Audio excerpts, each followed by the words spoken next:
Muy buenas tardes a todos. Siendo las 6 en punto de la tarde, no podemos castigar a las personas cumplidas. Vamos a dar inicio a esta importante actividad que la estamos haciendo a manera de teleconferencia. Sean todos bienvenidos. En nombre de la Facultad de Medicina de la Universidad de Antioquia y del Hospital Alma Mater de Antioquia, antiguamente denominado IPS Universitaria, les habla Domingo Caraballo Gracia. Soy médico, profesor de la Facultad de Medicina de la Universidad de Antioquia y presto los servicios en la parte de pruebas de esfuerzo y rehabilitación cardíaca en el Hospital Alma Mater de Antioquia.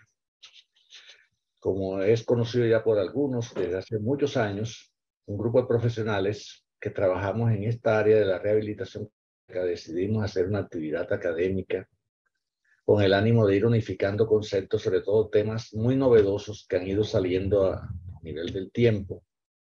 Y por esa razón, esas actividades las estábamos haciendo inicialmente en forma presencial en la Clínica Las Américas, que es una institución que muy gentilmente nos facilitó los espacios y la atención en todo momento, hasta la llegada del COVID.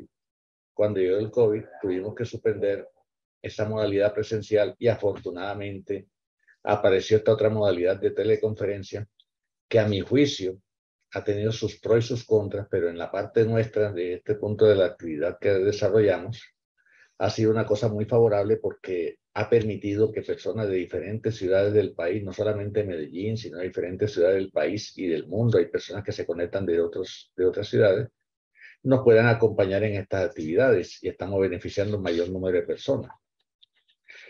Un tema muy novedoso del cual se ha estado hablando desde hace varios años es sobre la microbiota intestinal. Entonces yo no me voy a poner a dar detalles de eso. Por esa razón, invitamos a la doctora Ana Lucía Miranda Angulo, una médica egresada de la Universidad de Antioquia, de la Facultad de Medicina de la Universidad de Antioquia, con magíster en Ciencias Básicas Biomédicas, con énfasis en genética, PhD en neurociencia de la Universidad de Johns Hopkins de los Estados Unidos y fellow postdoctoral del Instituto Nacional de Salud de los Estados Unidos. La doctora Ana Lucía ha trabajado en investigación sobre genética de enfermedades mentales, especialmente esquizofrenia, trastorno afectivo bipolar. Realizó su tesis doctoral en neurodesarrollo y actualmente se encuentra realizando una investigación sobre la relación entre el estrés, la microbiota intestinal y la conectividad cerebral. Ha trabajado con la industria en la elaboración de alimentos moduladores de la microbiota intestinal y ha desarrollado herramientas digitales para autogestión del estrés. Actualmente se desempeña como docente e investigador de la Facultad de Medicina de la Universidad de Antioquia y hace parte del grupo FISIS de la universidad. No siendo más, primeramente doy mis agradecimientos a la doctora Ana Lucía Miranda Angulo por aceptar esta invitación y por este regalo que nos va a hacer a todos, el cual estoy seguro que nos va a servir mucho desde el punto de vista de ilustración y a modificar ciertos aspectos de nuestra vida para vivir de mejor calidad. Con usted, la doctora Ana Lucía. Bueno, buenas tardes a todos. ¿Me escuchan bien? Sí, señorita. Bueno, muchas gracias a todos por estar aquí. Gracias por la invitación. Les voy a compartir hoy pues este tema que me parece muy apasionante y espero pues transmitirles esa pasión que tengo por la investigación y la adquisición de conocimientos alrededor de este tema. Entonces, el contenido de la conferencia de hoy es este. Inicialmente, pues voy a tocar algunos aspectos generales sobre lo que es el microbioma humano. Ahí voy a hacer como énfasis en algunos conceptos claves y algunos aspectos del contexto histórico y evolutivo del microbioma humano. Posteriormente voy a hablar de los factores moduladores de la microbiota intestinal humana. Luego llegaré al punto del eje microbiota intestino-cerebro o eje MIC.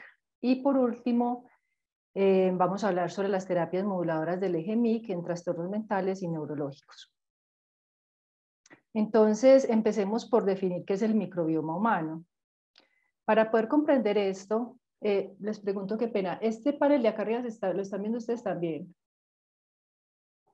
Las imágenes se están viendo muy bien. Sí, es que tengo acá un panel arriba como de... No, usted dice que usted está viendo la pantalla de Ana Miranda, nada más. Ah, sí, un momento, yo quito esto, no sé cómo quitarlo. porque no me deja ver la parte de arriba. Bueno, pero ustedes la están viendo allá. Entonces, nosotros los humanos somos considerados holobiontes. Un holobionte es un sistema que está compuesto por distintos organismos. Entonces nosotros somos un ecosistema que comparte nuestro cuerpo con múltiples microorganismos, son trillones de ellos, y nosotros le proporcionamos a esos microorganismos hospedaje y alimento, y ellos nos proporcionan a nosotros unas funciones fisiológicas que nosotros no podemos realizar. Entonces, esa relación simbiótica es muy importante porque esa relación nos permite mantenernos saludables, o si no la establecemos de manera adecuada, eso va a contribuir a la aparición de enfermedades. Bueno, esta relación entre las bacterias y nosotros inició millones de años atrás. Sabemos que las bacterias aparecieron en el planeta Tierra mucho antes que nosotros, unos 3.8 billones de años atrás, y posteriormente aparecimos nosotros, mucho después. Durante ese proceso evolutivo, esas bacterias se incorporaron a las células eucariotas, que son las que nos componen a nosotros, y una huella importante de esa estrecha interacción que ha habido entre las bacterias y nosotros es el hecho de que se dice que una organela de las células nuestras, que se llama la mitocondria, que es supremamente importante para la producción de energía celular y muchas otras funciones, es una bacteria que se incorpora a una célula nuestra y permanece ahí, y es fundamental para que nosotros podamos sobrevivir. Entonces, esas bacterias han estado con nosotros a lo largo de los años, y esa transmisión bacteriana se ha mantenido principalmente por la línea materna, dado que nosotros recibimos nuestra primera inoculación bacteriana durante el proceso del nacimiento, a través del paso por el tracto vaginal. Si nosotros nos vamos a los números, vemos aún más la importancia de esas bacterias para nuestro funcionamiento como organismos vivos. Entonces, se ha calculado que nosotros tenemos alrededor de 30 trillones de células humanas y alrededor de 39 trillones de células microbiales. Aquí microbial se refiere específicamente a bacterias. Por lo tanto, la relación entre células humanas y bacterias se dice que es de 1 a 1,3, siendo un poco más la cantidad de bacterias que tenemos en nuestro cuerpo que células humanas. Es decir, que nosotros podríamos decir que somos casi que mitad bacterias, mitad humanos y mitad bacterias. Si nosotros nos vamos a lo que son los genes que nosotros expresamos en nuestro material genético, nosotros tenemos alrededor de 20.000 genes humanos y 2 a 20 millones de genes microbiales. Es decir, que los genes que nosotros tenemos en nuestro genoma son solo el 1% comparado con los otros genes microbiales que nosotros poseemos. Todo esto, pues, es una evidencia que nos muestra que no podemos ignorar la importancia de estas bacterias en nuestro funcionamiento. Entonces, ahora vamos a pasar a aclarar unos conceptos importantes que aparecen en la literatura y que a veces son confusos, y es la diferencia entre lo que es microbioma y microbiota. Entonces, en 1988, Whipps definió el microbioma como una comunidad microbiana característica que ocupaba un hábitat definido con propiedades físico-químicas características. Él se refería no solo a los microorganismos, sino a algo que él llamó el teatro de su actividad. A eso él lo llamó microbioma, a esa combinación de los microorganismos más el teatro de su actividad. Y luego Joshua Ledenberg en el 2001 definió microbioma como una comunidad ecológica de microorganismos patogénicos, simbióticos y comensales que compartían un mismo espacio corporal. La diferencia entre estas dos definiciones es que la de Whipps era más amplia. Él hablaba de los microorganismos y esto que es el teatro, y Joshua Ledenberg se refería sobre todo era a los microorganismos.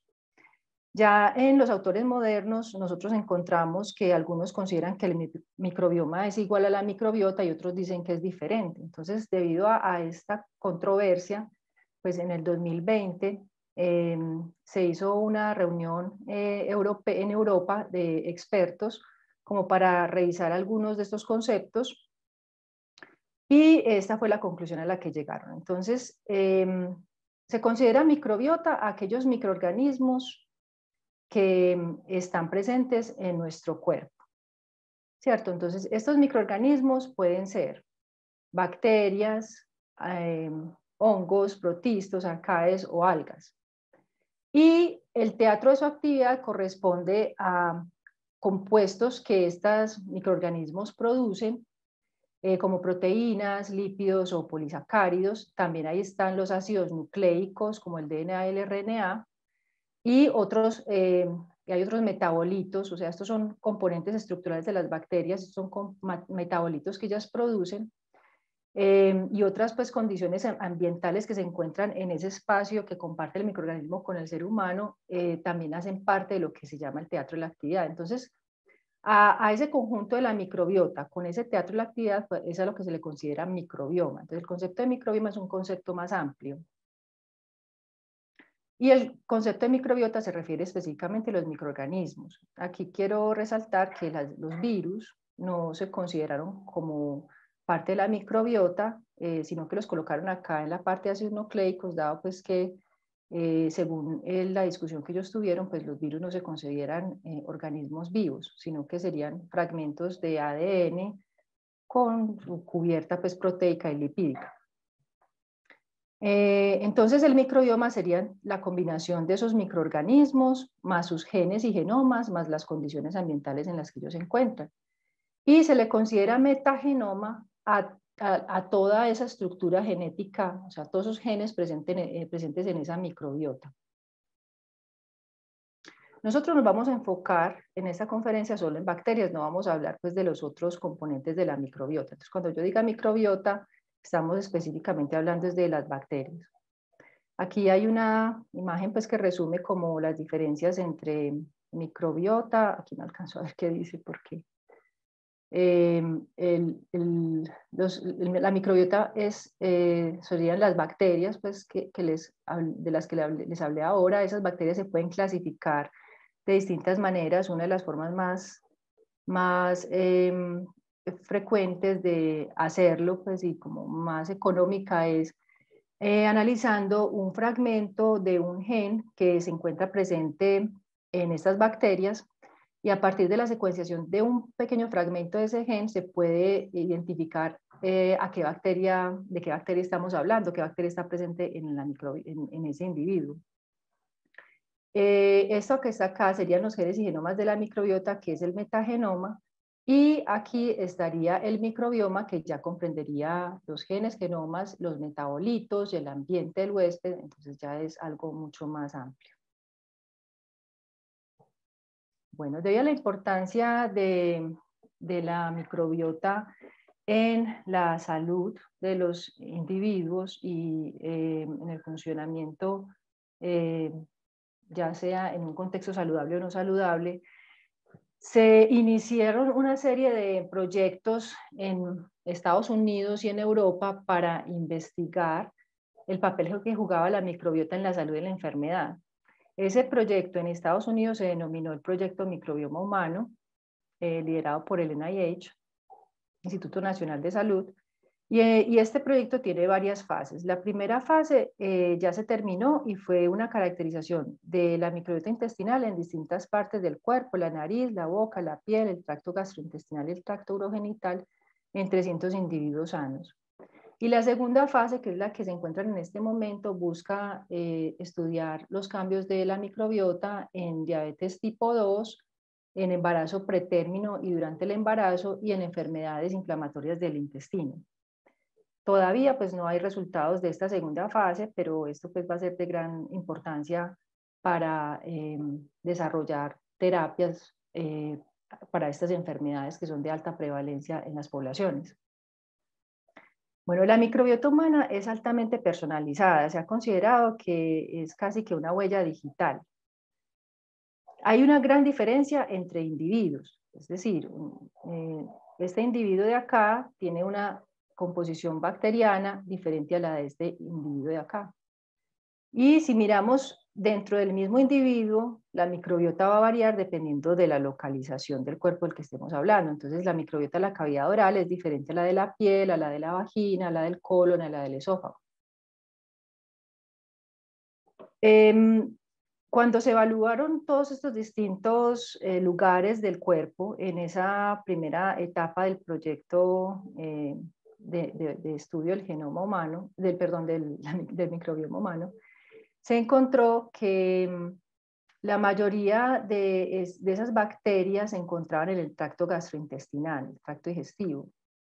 Luego le seguía la cavidad oral, luego la piel, luego las vías aéreas, el sistema urogenital, y pues aquí está la sangre, y casi que no pudieron pues detectar bacterias en los ojos.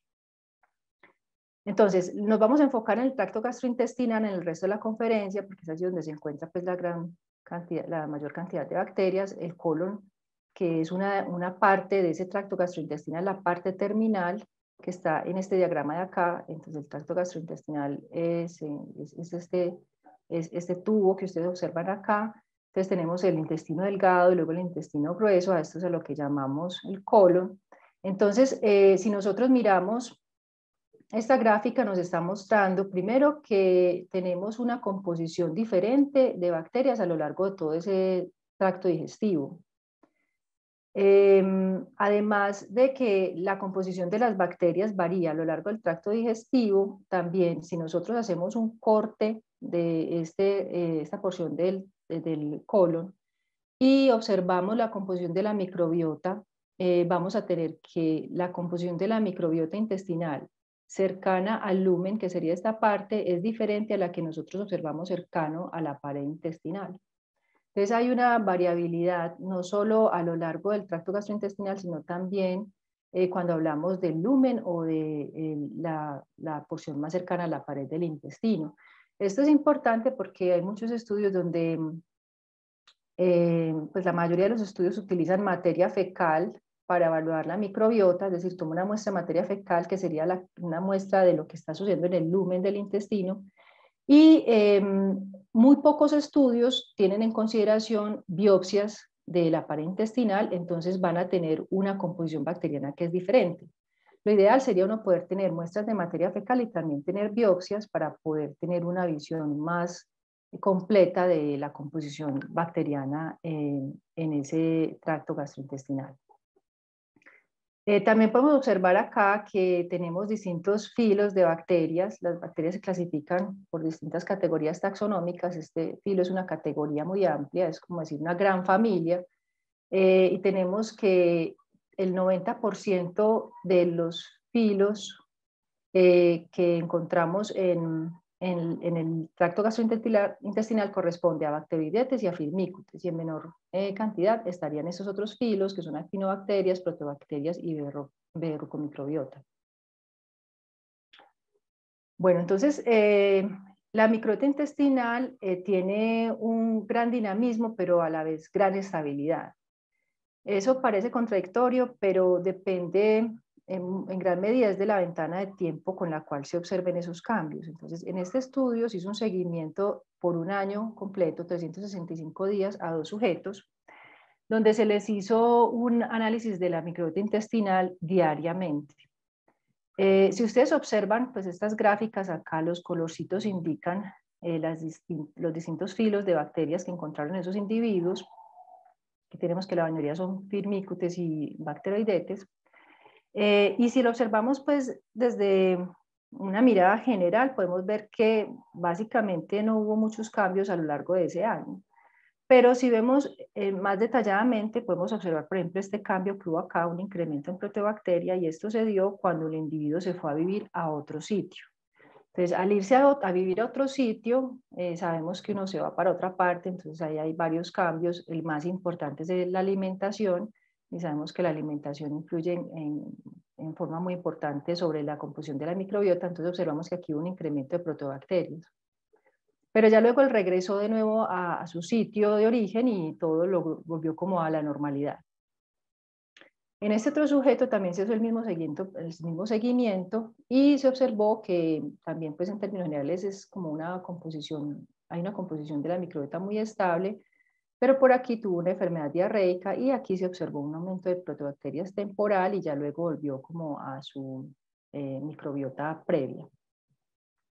Entonces, como les decía, esa gran variabilidad de estabilidad depende mucho de la ventana de tiempo de la que estemos hablando. Entonces, en términos de grandes periodos de tiempo, vamos a tener que hay como gran estabilidad, pero ya a medida que vamos acercándonos más y haciendo como la ventana de tiempo más pequeña, podemos observar que sí hay variabilidad en esa composición. Entonces, esto también es importante porque nosotros cuando hacemos estudios sobre la microbiota, pues la mayoría de los estudios toman una sola muestra y a partir de esa muestra pues hacen sus estudios, sus análisis.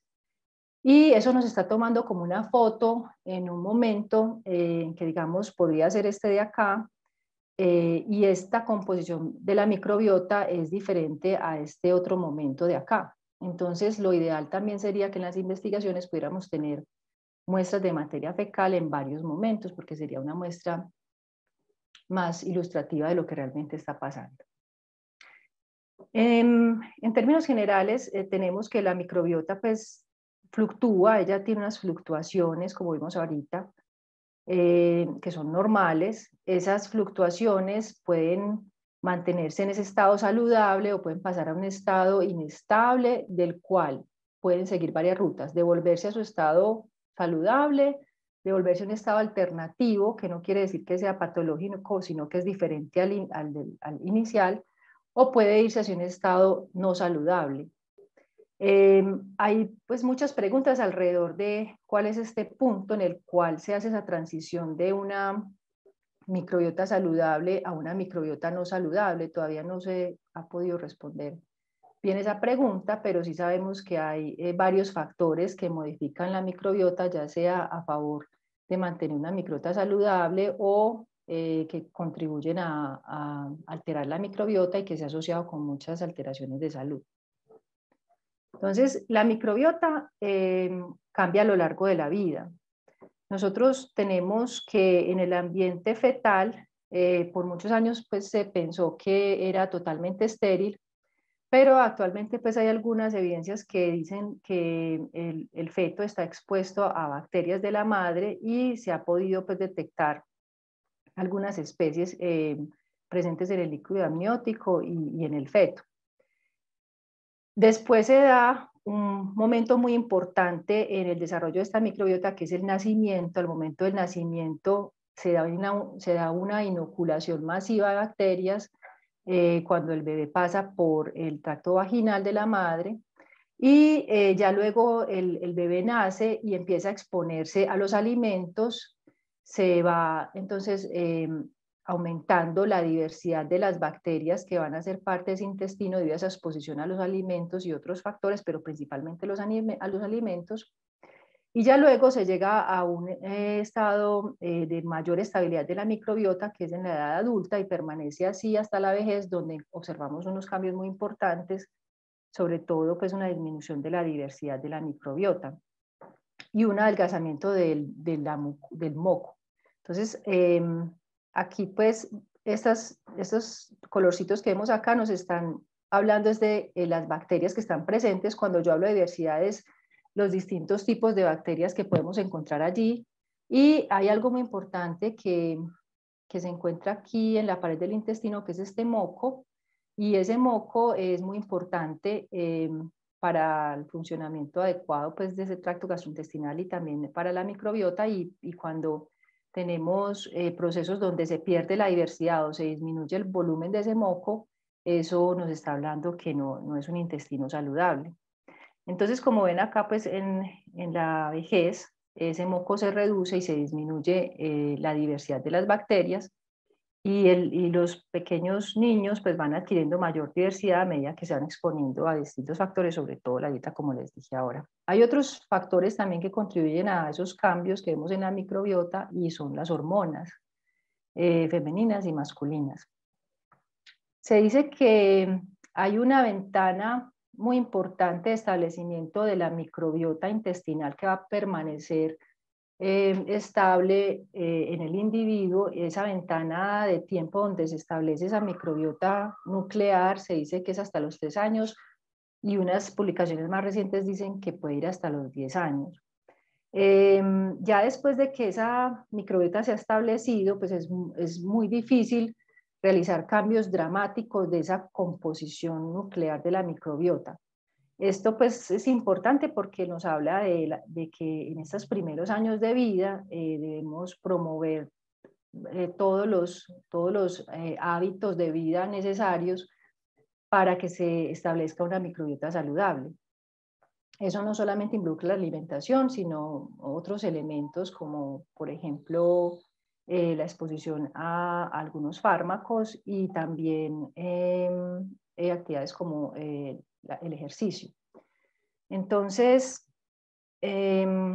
además de la edad, pues que vemos que es un factor como intrínseco al individuo, y el sexo, las hormonas nos van a cambiar pues también esa microbiota. Hay otros factores externos, como es por ejemplo el área donde vive la persona, el sitio geográfico donde está ubicado. Entonces se ha visto que hay variabilidad en la microbiota de los individuos dependiendo del sitio donde vivan. Entonces aquí en esta diapositiva, ellos tienen categorizados por colores los sitios del cuerpo donde van a indicar cuáles son los géneros que están presentes, y también pues lo dividen por área geográfica y por grado de urbanización. Entonces, en general pues ellos dicen que los sitios con mayor urbanización, con menor urbanización tienen mayor prevalencia del género Prevotella, mientras que otros sitios de mayor urbanización podrían tener otros géneros, como por ejemplo los bacteroides, ¿cierto? Entonces, tenemos también que los cambios a lo largo de la historia humana,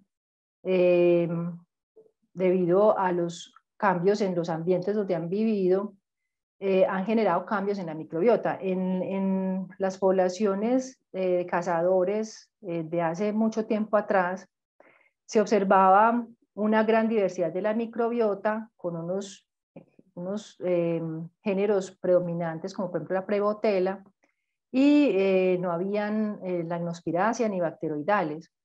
A medida que pasaron luego a esta otra etapa, pues ya había de todas maneras alta diversidad, pero, y todavía seguía prevaleciendo la Prevotella, pero era menor la prevalencia de la abundancia de este género comparado con estos cazadores y cultivadores previos, ¿cierto? Entonces, ya luego, cuando nos vamos para la industrialización y la urbanización, aparece pues ya la vida en las ciudades, y esto se ha relacionado con una disminución muy importante en la diversidad de la microbiota. Entonces estos individuos tienen una menor diversidad, nosotros que vivimos en países industrializados, comparado con estos. Por ejemplo, hay las tribus indígenas que todavía pues viven en el campo, cultivan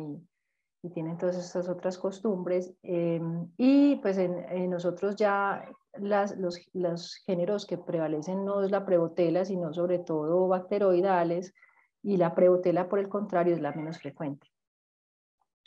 Hay otros estudios, hay unos estudios donde han hecho como una evaluación de todos esos factores que modifican la microbiota más allá pues de la ubicación geográfica. Y este es un estudio muy interesante realizado, publicado en el 2016. Aquí ellos tomaron 4.000 individuos y ellos evaluaron, esos individuos pues venían de Europa y también de Estados Unidos, y en ellos evaluaron cuáles factores modificaban la microbiota, y tomaron una larga lista de factores modificadores. Ellos en su estudio llegan a la conclusión de que todos estos factores solo explican el 16.4% de la variación de la microbiota. El resto, el 83.6%, no saben qué factores son, pero de este 16.4% pudieron detectar que uno de los factores que más modifica la microbiota intestinal humana son los medicamentos. Esto pues es algo bastante sorprendente porque pues siempre se ha hablado de la importancia de la dieta y se ha demostrado que es muy importante para modificar esa microbiota, pero esos medicamentos que están acá, pues lo interesante es que no son solamente medicamentos con efecto antibacteriano, sino que son medicamentos que se utilizan para otro tipo de enfermedades, como por ejemplo, aquí están antipsicóticos o medicamentos que regulan la acidez gástrica. Entonces, yo les voy a hablar un momentico de esta interacción que hay entre la microbiota y los medicamentos. Esta interacción es una interacción que es bidireccional. Aquí hay algunos hallazgos interesantes que se han reportado. En el 2013, pues, se reportó que la Egertela lenta poseía unos genes que le daban la habilidad de metabolizar la digoxina, que es un medicamento que se utiliza mucho pues, por los médicos en el área cardiovascular. Y esta digoxina, pues al estar en contacto con esta Egertela lenta, perdía su actividad. Entonces, ellos también en ese estudio evaluaron el efecto de un aminoácido que es la arginina y se dieron cuenta que cuando había este aminoácido estaba presente, esa Egertela lenta no podía metabolizar la digoxina, hacerla menos activa. Luego en el 2018 pues, se evaluó la capacidad antibiótica de un panel de 1000 medicamentos, cuya prescripción no era un efecto antibacteriano, o sea, esos medicamentos no eran con efecto antibacteriano, sino con otros, se prescribía con otras indicaciones, y se dieron cuenta que 250 de ellos mostraban efecto antibiótico, o sea, a pesar de no ser antibióticos, tenía un efecto antibiótico. Y en el 2019, de 271 medicamentos que se incubaron con microbiota intestinal, 176 fueron metabolizados por estas bacterias en un grado tan importante que llegaban a reducir el nivel de ese medicamento a más de un 20%. Entonces, esto lo que nos muestra es que los medicamentos interactúan con la microbiota y esos medicamentos pueden ejercer una modificación de la proliferación de esa microbiota, y a la vez la microbiota puede captar esos medicamentos y metabolizarlos y afectar también su eficacia. Entonces, esta interacción se ve mucho más clara acá. En esta diapositiva, lo que observamos es que cuando nosotros recibimos un medicamento, pues el medicamento va a entrar en contacto con la microbiota. Esa microbiota va a tener un efecto directo sobre ese medicamento y ese medicamento también va a tener un efecto sobre la microbiota. Entonces, el medicamento sobre la microbiota puede tener un efecto antimicrobial, puede promover el crecimiento o puede promover el crecimiento de muchas especies o puede promover el crecimiento de unas especies en particular. Además, ese medicamento, al interactuar con la microbiota, puede generar metabolitos que pueden ser tóxicos, pueden ser activos o pueden ser inactivos. O sea, que esa microbiota puede inactivar el medicamento, inmediatamente llega al tracto gastrointestinal.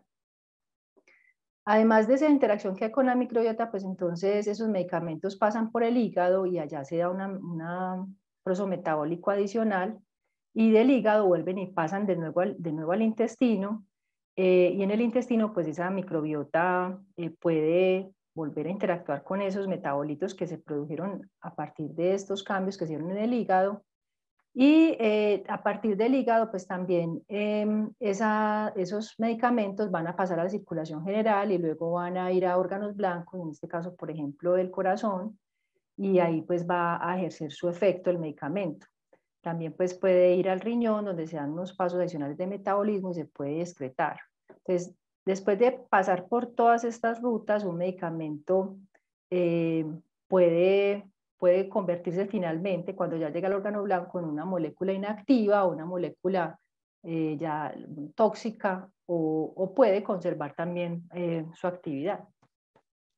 En esta gráfica pues también se muestra esa relación bidireccional entre los medicamentos y la microbiota, y aquí podemos ver cómo en este eje de acá se está mostrando el número de especies bacterianas cuyo crecimiento se altera por los medicamentos.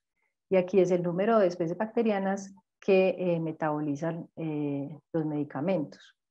Entonces, ustedes pueden ver por acá estos medicamentos que están acá. Por ejemplo, este es un medicamento que se utiliza para el dolor producido por reflujo gastroesofágico. Pues es un medicamento que no se prescribe como un medicamento que tenga un efecto antibacterial, pero este medicamento tiene la capacidad de modificar el crecimiento de 25 especies de bacterias, y también hay unas 25 especies de bacterias que lo pueden metabolizar y generar otros productos. Este que está por acá, que es el timidazol, que es un antiparasitario, pues tiene un efecto, él puede modificar una gran cantidad de bacterias, o sea, él puede modificar el crecimiento de muchas bacterias, y también es metabolizado por muchos tipos de bacterias, pero este pues tiene efecto, se prescribe como antiparasitario, pero también puede tener efecto antibacterial, y además pues sabemos que hay una estrecha relación entre parásitos y bacterias. Si modificamos los parásitos intestinales, la microbiota también se va a modificar. Aquí hay unos ejemplos específicos de esa interacción entre la microbiota y distintos microorganismos, y distintos medicamentos. Les voy a resaltar este caso de la digoxina, que fue el que les mostré ahorita. Les comenté que cuando está presente la Egeritella lenta en la microbiota intestinal, ella posee unos genes que son capaces de inactivar esa digoxina, pero si se le administra arginina, entonces se inhibe, se bloquea ese efecto que puede hacer la Egeritella lenta. Este caso del ibuprofeno es interesante porque el ibuprofeno pues, es un medicamento que es un analgésico, antipirético, antiinflamatorio, que es de amplio uso. Todas las personas lo usan, se automedican con él, y esto ha generado un efecto, como un impacto ambiental, porque se encuentran trazas elevadas de este medicamento en el agua, incluso en el agua de consumo. Esto pues en Estados Unidos, no sé exactamente aquí en Colombia cómo está pues la situación, pero se ha visto que hay pues debido a esa contaminación y al hecho de que se ha observado que hay unas bacterias, en particular esta Sphingomona IBU2, que es capaz de metabolizar el ibuprofeno e inactivarlo y generar catecols, y estos pues son menos dañinos pues digamos para esas aguas. Entonces las bacterias, vemos aquí en estos ejemplos cómo pues tienen un efecto sobre los medicamentos. Y bueno, entonces, ¿esto a qué nos lleva? A que en un futuro, pues expertos, expertos de microbiota intestinal humana, como Ted Dinan, dicen que probablemente la FDA y las agencias europeas que regulan los medicamentos no van a ofrecer, no van a permitir ninguna licencia para ningún medicamento, a menos que se conozca el impacto que tienen sobre lo que él llama el órgano virtual. O sea, él llama la microbiota un órgano virtual. Entonces, eso quiere decir que con base en el conocimiento que tengamos de la microbiota, nosotros vamos a poder predecir qué va a pasar con ese medicamento, si va a ser efectivo o no. Vamos a poder tomar decisiones de cambio o no de medicamento, y vamos de pronto a poder prescribir probióticos y cambios en la dieta que se deban hacer, pues se deban hacer esos cambios en la alimentación y administración de probióticos paralelo a la administración del medicamento, para garantizar que sea eficaz. Esa interacción que hay pues, entre la dieta y la microbiota, que es una interacción que se ha conocido desde hace mucho tiempo atrás, es una relación muy compleja. Pues aquí en términos generales podemos apreciar la complejidad. Nosotros consumimos una gran cantidad de alimentos. Alimentos pues se descomponen en sus distintos compuestos químicos y se absorben y pasan a la circulación y van a los distintos órganos y tejidos. Pero adicionalmente los alimentos tienen que entrar en contacto con la microbiota los metaboliza y genera otras moléculas que también se absorben y van a modificar el funcionamiento de órganos y tejidos.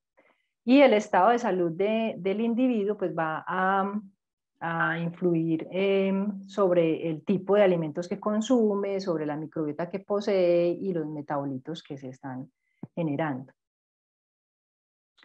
Aquí hay pues como aquí hay un diagrama pues que lo que quiere resumir algunos aspectos generales sobre el efecto de la alimentación en la microbiota.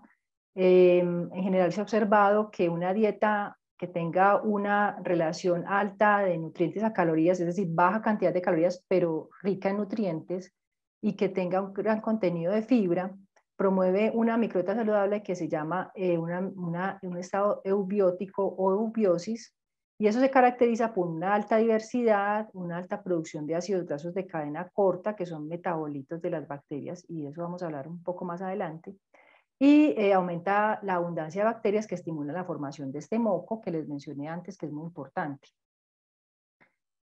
Todo esto en su conjunto promueve una disminución en la inflamación sistémica. En este intestino saludable se ha observado un aumento importante de prebotela, una abundancia alta en prebotela. Por el contrario, cuando tenemos una dieta rica en carbohidratos refinados y azúcar y alto en grasas no saludables y bajo en fibra, tenemos un estado de disbiosis. Eso se caracteriza por una baja diversidad, baja disminución de ácidos grasos de cadena corta y baja abundancia de bacterias que estimulan la formación de moco. Y esto favorece la inflamación sistémica. ¿Por qué es importante la inflamación sistémica? Porque esta inflamación sistémica es una activación del sistema inmune que ha sido asociada a múltiples enfermedades crónicas como diabetes, hipertensión, enfermedades neurológicas y psiquiátricas. Entonces, no promover todo lo que promueva inflamación sistémica se considera un factor de riesgo para muchas enfermedades, y uno de esos factores que promueven la inflamación sistémica es una dieta occidental rica en estos compuestos, en esto que les mencioné acá: carbohidratos refinados, azúcares y alto en grasas no saludables y bajo en fibra. Bueno, entonces una de las dietas que ha sido repetidamente descrita como una dieta que favorece una microbiota saludable es la dieta mediterránea. Esa dieta mediterránea se caracteriza por alimentos basados en plantas y procesadas mínimamente. Entonces hablamos de frutas, vegetales, ensaladas, frutas secas.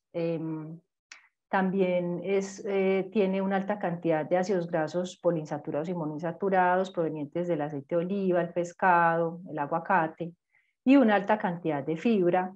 Y esta fibra pues es metabolizada por la microbiota para generar varios metabolitos como los ácidos grasos de cadena corta. Entonces, bueno, en esta dieta también hay un alto consumo de fitoquímicos y vitaminas, y hay bajo consumo de alimentos procesados, ácidos grasos saturados, calorías, las calorías son bajas, y bajo consumo de ciertos aminoácidos como L-carnitina y colina. Todo esto pues promueve un estado, el consumo de esta dieta mediterránea promueve una disminución del estrés oxidativo, de la inflamación, promueve la función inmune, la modula de manera adecuada, aumenta la sensibilidad a la insulina y disminuye el riesgo de síndrome metabólico, la obesidad, la diabetes tipo 2, cánceres colorectales, enfermedades cardiovasculares, enfermedades neurodegenerativas, entre otras. Entonces, esa dieta mediterránea se ha visto que aumenta la diversidad de la microbiota, aumenta ciertos géneros de la microbiota intestinal que son importantes para mantener un buen funcionamiento del organismo, como estos que están acá: bacteroidetes, lactobacilos, bifidobacterias, y disminuye la abundancia de otros géneros como firmicutes y proteobacterias. Entonces, esta dieta, pues, como seguramente han hablado de esto en otras conferencias, pues, en términos generales, pues, una dieta que tiene una gran abundancia de, eh, de carbohidratos, pues, pero de tipo whole grain, o sea, granos enteros. Tiene un consumo alto de frutas, verduras y leguminosas, nueces, semillas, aceite de oliva y un consumo pues, menor de lo que son el yogur y los quesos, y eso se consumen, pues deben ser pues poco procesados. Un consumo menor de estas proteínas de origen animal y muy poco consumo de carnes rojas. En esa dieta mediterránea se recomienda también el consumo de vino en forma moderada. Aquí hay algunos alimentos pues ricos en fibra. La recomendación de fibra es alrededor de 38 gramos al día para hombres y 25 gramos al día para mujeres. Y tenemos pues algunos alimentos acá con alto contenido de fibra como la chía, las crispetas, pues no les pongan azúcar ni sal, sino la crispetica pues sencilla, almendras, semillas de girasol, chocolate oscuro, pistachos, avena, coco, lentejas y aguacate, pues son algunos alimentos pues ricos en fibra que debemos consumir diariamente. Bueno, entonces es importante recalcar que si nosotros hacemos cambios en la dieta que sean por periodos cortos de tiempo, pues vamos a observar algunos cambios en la microbiota. Pero una vez se suspendan esos cambios en la alimentación, la microbiota va a volver a su estado previo. Para poder mantener esos cambios de la microbiota de una manera estable, tienen que haber cambios más prolongados y más sostenidos en la dieta. Esos cambios agudos de la microbiota debido a la dieta se han estudiado de manera pues más fácil, pues porque son cambios agudos por periodos cortos de tiempo, pero esos cambios a largo plazo sí son menos frecuente encontrar los estudios, son más difíciles porque implican pues el seguimiento de la alimentación de una persona por largos periodos de tiempo. Y este estudio de la alimentación en realidad pareciera simple, pero es un tema bastante complejo, pues porque se utilizan pues cuestionarios y en esos cuestionarios hay mucho sesgo a veces en cuanto a la forma en que se completan esos cuestionarios. Entonces ha habido pues mucha discusión de si esos estudios sobre la dieta realmente sí están reflejando lo que la persona está consumiendo. Pero por ahora lo que sabemos es que para poder obtener pues unos cambios más estables en la microbiota, tiene que haber unos cambios en la dieta que sean estables en el tiempo. Este estudio me llamó mucho la atención. Fue un estudio que se realizó en Suiza. Aquí se recolectaron 49.261 mujeres y se siguieron entre 1991 a 2012. Y ellos querían evaluar la relación entre la dieta mediterránea y la incidencia de depresión a lo largo del tiempo. Entonces ellos encontraron pues que aquellas mujeres que tenían una mayor adherencia a la dieta mediterránea, que son las que están en verdecito, tenían una menor incidencia de depresión. Aquí esta gráfica acá esta gráfica acá está ajustada por todos estos otros factores como índice de masa corporal, si fumaba o no, la actividad física, la educación, etc. Y este no tiene pues el ajuste con todas estas variables. Entonces ellos encontraron que había menor incidencia de depresión en aquellas mujeres que tenían mayor adherencia a la dieta mediterránea. Y esas mujeres también, ellos reportan en ese estudio que en general tenían un mayor nivel educativo y eran más activas físicamente y no consumían pues cigarrillo.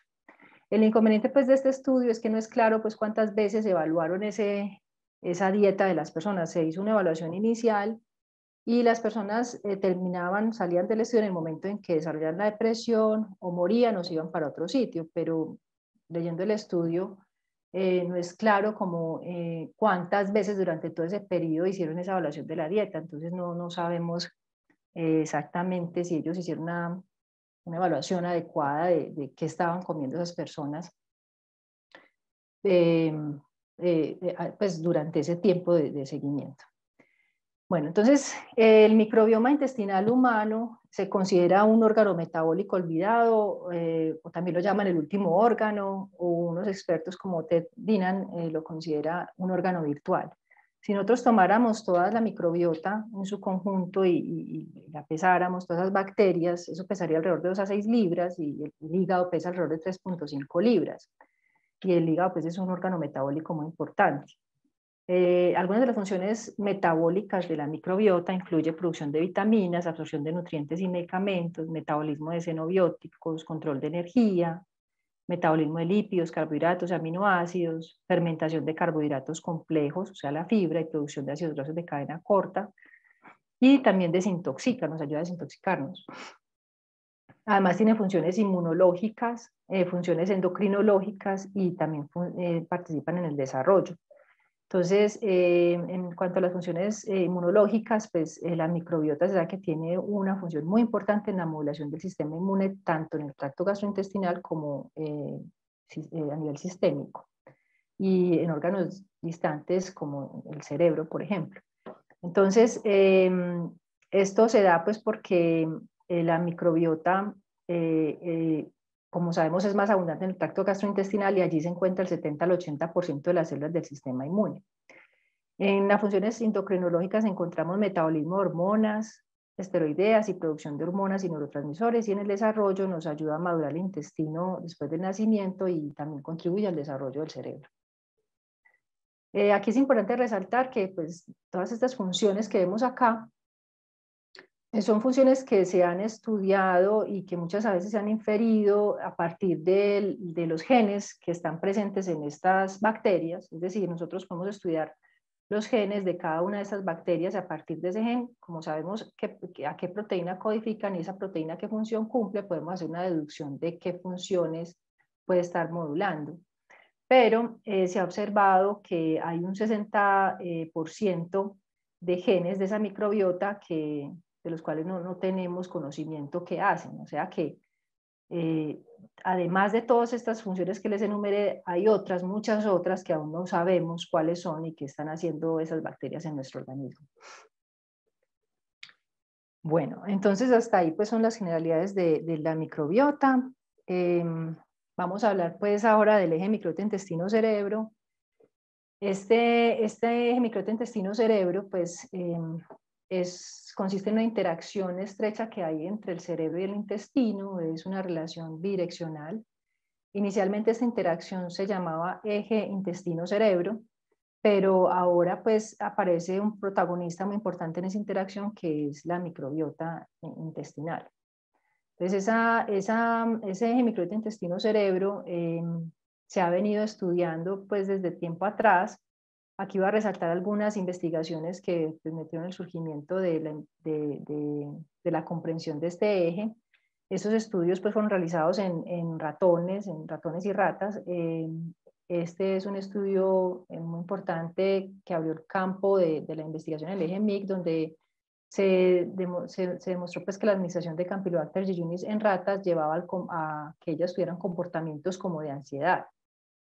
Administrar una bacteria cambiaba el comportamiento de esas raticas.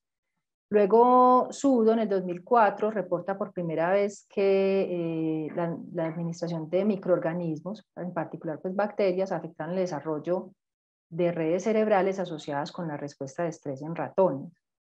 Y luego Bravo en el 2011 hace unos estudios en ratones donde muestra que esa interacción que hay entre las bacterias y el cerebro está mediado por el nervio vago. Entonces son como tres investigaciones muy importantes en esta área. Esas investigaciones y muchas otras que han surgido nos han permitido pues, comprender que hay una relación bidireccional entre la microbiota intestinal y el cerebro, que si nosotros tenemos una microbiota saludable, tenemos un estado de salud adecuado, donde tenemos un adecuado comportamiento, pues un comportamiento considerado pues normal, unas funciones cognitivas normales, una percepción del dolor normal y un control adecuado de las emociones. Tenemos también pues unos mediadores inflamatorios en sus niveles saludables Y esta microbiota, pues, una de sus características es una alta diversidad, como les había mencionado antes. Por otro lado, si tenemos una microbiota no saludable, vamos a tener alteraciones en el comportamiento, en la cognición, en las emociones, en la percepción del dolor, en la respuesta inflamatoria, y pues vamos a tener un estado de disbiosis. Y una de las características de ese estado disbiótico es la disminución de la diversidad. Entonces, aunque el estudio pues, de los mecanismos por los cuales los microorganismos afectan el cerebro se ha venido estudiando desde los 80, solamente es desde la última década donde hemos visto como un incremento muy pronunciado en las investigaciones sobre el eje microbiota intestino-cerebro, porque han aparecido pues, metodologías que nos han permitido aclarar pues, cómo funciona este eje. Entonces, ¿cómo funciona esta relación entre el intestino y el cerebro? Esta relación funciona por varias vías. Entonces, ese GEMIC está compuesto por varias vías, que son la vía de compuestos neuroactivos derivados de bacterias. Es decir, son compuestos que las bacterias producen y que van a ir al cerebro y van a afectar el funcionamiento del cerebro. Tenemos la vía del triptófano, que es un aminoácido que es modificado por las bacterias y que ahorita vamos a ver más adelante cómo puede también influir en el cambio del funcionamiento del cerebro. Tenemos la vía neural, que está principalmente mediada por el nervio vago, la vía inmune, que consiste en cómo la microbiota interactúa con el sistema inmune, y la vía endocrina, que consiste en la modulación de distintas hormonas. Aquí en particular pues voy a hablar de la hormona del estrés cortisol. Entonces, en los modelos animales se ha visto que la microbiota intestinal es importante para la modulación de distintos comportamientos, como el comportamiento sexual, las adicciones, el comportamiento de la alimentación en los ratones, pues, si comen mucho o no comen, en la respuesta de estrés, en la memoria, el aprendizaje, en la interacción social. Esto pues, hay una evidencia muy amplia y contundente de que la microbiota modula todos estos procesos cerebrales. Sin embargo, pues la evidencia en humanos es menor, pero se ha ido construyendo con el tiempo. Y pues es a partir de esos estudios en animales que hemos comprendido pues todas estas vías que les mencioné ahora. Entonces, vamos a empezar a hablar de la vía de los compuestos neuroactivos derivados de bacterias. Las bacterias entonces producen muchos compuestos, muchos metabolitos. Aquí están algunos de ellos. Aquí quiero resaltar los neurotransmisores, los ácidos grasos de cadena corta y los derivados de indol, que los vamos a ver ahorita. Ellos, entonces, sabemos que la microbiota puede producir neurotransmisores. Nosotros tendemos a pensar, pues, que los neurotransmisores solo se producen en el cerebro, pero resulta que muchos neurotransmisores se producen en el tracto gastrointestinal y se producen y lo producen las bacterias. Uno de ellos que quiero resaltar es esta serotonina. Esta serotonina, que es derivada de un aminoácido que es el triptófano, pues es producida por varias especies bacterianas. Y esa serotonina, como los otros neurotransmisores, van a tener un efecto directo sobre el sistema nervioso, ya sea activando directamente terminales del nervio vago o de neuronas que están en el tracto gastrointestinal, formando lo que se llama el sistema nervioso entérico. O sea, nosotros en el tracto gastrointestinal tenemos una gran cantidad de neuronas y glía, tanto que se le ha llamado el segundo cerebro. También tenemos unos efectos indirectos sobre el sistema nervioso, porque la microbiota induce a las células epiteliales intestinales a producir neurotransmisores, y esos neurotransmisores van a activar entonces las células vagales o las neuronas del sistema nervioso entérico. Entonces, aquí hay una lista de bacterias que producen serotonina. La mayoría de esta evidencia es in vitro. Hay pues, cuestionamientos acerca de si esto realmente sí sucede en vivo, pues en el humano, pero al menos in vitro se ha visto que todas estas bacterias son capaces de producir serotonina. Entonces, el 95% de la serotonina que nosotros tenemos en nuestro organismo es producido por las células enterocromafines en el tracto gastrointestinal, y solamente un 5% se produce en el cerebro.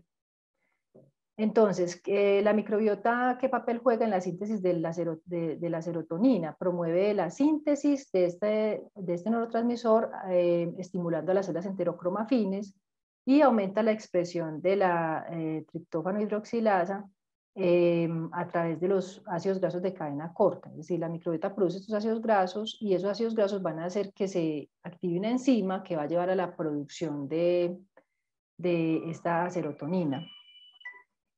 Lo que les decía ahora de si es realmente producida en vivo por esas bacterias, pues todavía está en cuestionamiento, pero sí sabemos pues que la microbiota, al menos la parte que se refiere a la inducción de producción de serotonina por las células enterocromafines, sí es algo que sucede en vivo.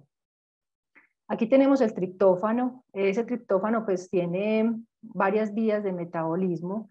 Lo que está en verde corresponde al metabolismo que hacen las bacterias y lo que está en negro sería lo que hacemos nosotros, pues nuestras células. Entonces el triptófano, como vemos acá, es metabolizado en su 95% por la vía de la quinurenina, y el resto, del 5%, pues toma otras vías. Una de ellas es la síntesis de serotonina, y de la serotonina, pues la producción de melatonina. La melatonina es la hormona del sueño, y la serotonina ha estado muy involucrada en muchos procesos cerebrales, en muchos procesos del sistema nervioso, por ejemplo, la regulación del estado de ánimo. Medicamentos que aumentan los niveles de serotonina en el cerebro se usan para tratar la ansiedad y la depresión. Bueno, entonces, aquí, como ustedes pueden ver en esta vía de acá, el triptófano puede seguir esta ruta, y este indol es producido por la microbiota intestinal que entra en contacto con ese triptófano. Entonces el L-triptófano que adquirimos en la dieta va a interactuar con la microbiota intestinal y va a producir indol y piruvato. Si nosotros tenemos un estado disbiótico, es una microbiota alterada, esos indoles se van a acumular y a producir indoxil sulfato en altas cantidades, y si tenemos, por ejemplo, un riñón que no puede excretar esa alta cantidad de indoxil sulfato, ese indoxil sulfato va a promover una inflamación sistémica, y eso nos va a promover pues muchas enfermedades relacionadas con esa inflamación. Entre ellas pues también nos va a contribuir al aumento de la aterosclerosis. Aquí hay otros metabolitos derivados de la microbiota que también han sido involucrados en varios procesos patológicos del sistema cardiovascular. Por ejemplo, aquí está la trimetilamina y el N-óxido de trimetilamina, que también es un producto del metabolismo de la microbiota sobre algunos alimentos, y este TMA y TMAO contribuyen a la aterosclerosis, a la trombosis, a la fibrosis cardiorrenal y a aumentar la inflamación. Este TMAO incluso se ha considerado como un marcador, un biomarcador de estas enfermedades arteriales periféricas, y aquí ellos muestran cómo a mayor cantidad de TMAO detectada en estos pacientes se podía presentar mayor mortalidad. Bueno, entonces ya pues pasando a otros metabolitos producidos por la microbiota intestinal, vamos a hablar de los 3 ácidos grasos de cadena corta más importantes que ellos producen, y son estos: acetato, butirato y propionato. Entonces, nosotros cuando ingerimos fibra, nosotros no podemos digerir esa fibra. Esa fibra llega al tracto gastrointestinal, llega al colon, y allá las bacterias lo van a convertir en ácidos grasos de cadena corta, que son principalmente estos 3. El que se produce en mayor cantidad es el acetato, luego sigue el butirato y el propionato.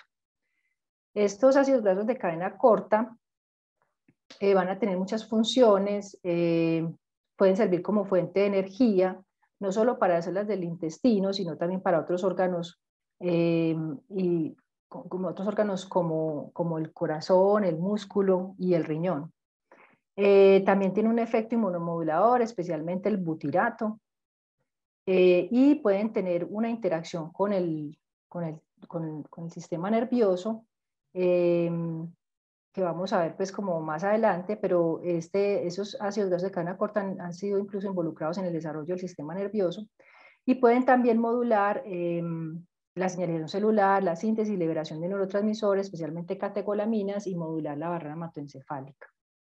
Entonces, esos ácidos grasos de cadena corta se producen en el intestino, van a viajar por la circulación a distintos órganos y tejidos, y dependiendo pues de los receptores a los que se unan, van a tener distintas funciones. Uno de los efectos que quiero resaltar de uno de estos ácidos grasos, que es el butirato, es su importante efecto antiinflamatorio. Entonces, el butirato puede promover la producción de interleuquina 10, que es una citoquina antiinflamatoria.